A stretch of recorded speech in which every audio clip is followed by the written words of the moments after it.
Ces actions sont essentiellement développées en Bretagne jusque-là depuis 20 ans. Il y a des essais un petit peu partout en France. On peut citer notamment l'action qui est entreprise dans le Rhône à l'heure actuelle et qui débute aussi en Île-de-France. Donc on peut estimer justement que ces actions de santé publique sont un enjeu essentiel pour les bénéficiaires et aussi pour notre profession, puisqu'on a notre rôle à jouer. En tout cas, il le met en évidence, puisque ça va être une journée essentielle lors de notre congrès. Et de toute façon, c'est un tel enjeu et une telle nécessité qu'il faut absolument qu'on diversifie vers la santé publique. Voilà, le rôle du kinésithérapeute dans la prévention de la personne âgée deviendra un ingénieur en santé, mais surtout aussi un éducateur, aussi acteur dans le dépistage des personnes isolées, dans le dépistage des facteurs de risque de chute. Et finalement, on s'aperçoit que nous, notre rôle, c'est d'accompagner tout au long de la vie. Bien sûr, l'activité physique, on le sait, est quelque chose de particulièrement utile pour vieillir en santé. Le kinésithérapeute est un maillon d'une chaîne et je pense qu'il faut qu'il en ait conscience. Donc il peut avoir soit des actions de prévention, ce que vous développez à KinéWest Prévention, ou des actions de rééducation et là de restauration, je dirais, de la capacité. Et on voit bien que ça va forcément avoir un impact majeur sur l'image de soi et donc sur sa santé.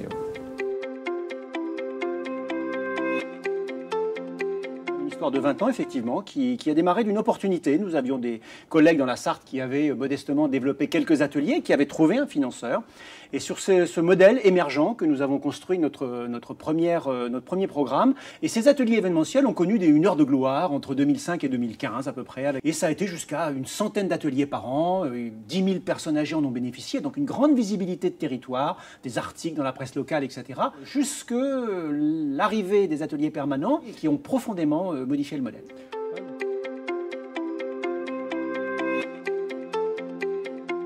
Ce qu'on a souhaité, c'est que les personnes soient dans un parcours à la fois de dépistage, où il y a un repérage, et ensuite avec pour objectif de les faire sortir de ce dispositif pour aller vers d'autres activités qu'on appelle activités physiques adaptées.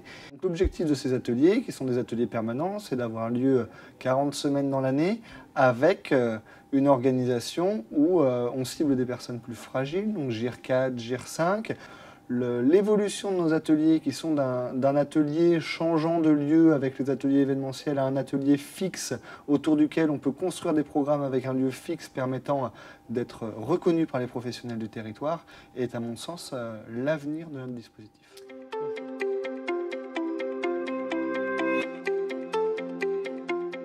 C'est au travers des actions en SSR, notamment, où nous étions rendus compte qu'avec un bilan de départ et un bilan de fin, on avait une vraie traçabilité et une vraie évaluation des actions. Et nous nous rendions compte qu'également, les personnes qui fréquentaient nos ateliers étaient peut-être un peu trop jeunes, peut-être un peu trop capacitaires, et que nous avions le devoir de nous orienter vers des personnes, GIR 4-5. Donc les modèles SSR, les modèles EHPAD, ont été pour nous des tremplins vers ce nouveau modèle. Et puis, nous avons aussi, pendant toute cette période, et je tiens à le préciser, formé les kinés, un grand nombre de kinés. Tous ne sont pas intervenus au sein du réseau, mais tous ont amélioré leur pratique en cabinet. Et ce grand réseau, ce riche réseau de kinésithérapeutes qui se retrouve aujourd'hui dans cette journée, est un des atouts de la profession et a permis à d'autres départements de rebondir sur ce programme.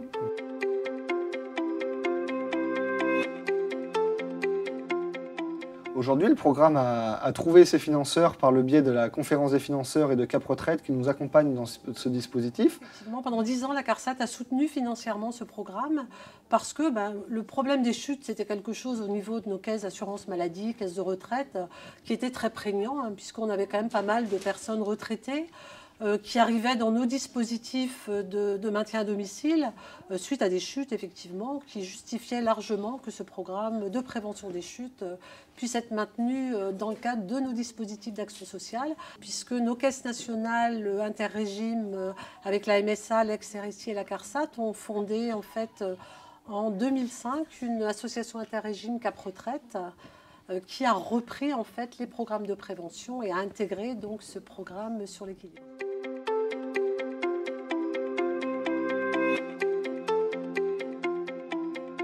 Ces ces ateliers, on les a évalués à divers éléments du programme. On les a évalués au début avec une communication lors du congrès fragilité à Paris il y a maintenant 1 an, en 2017.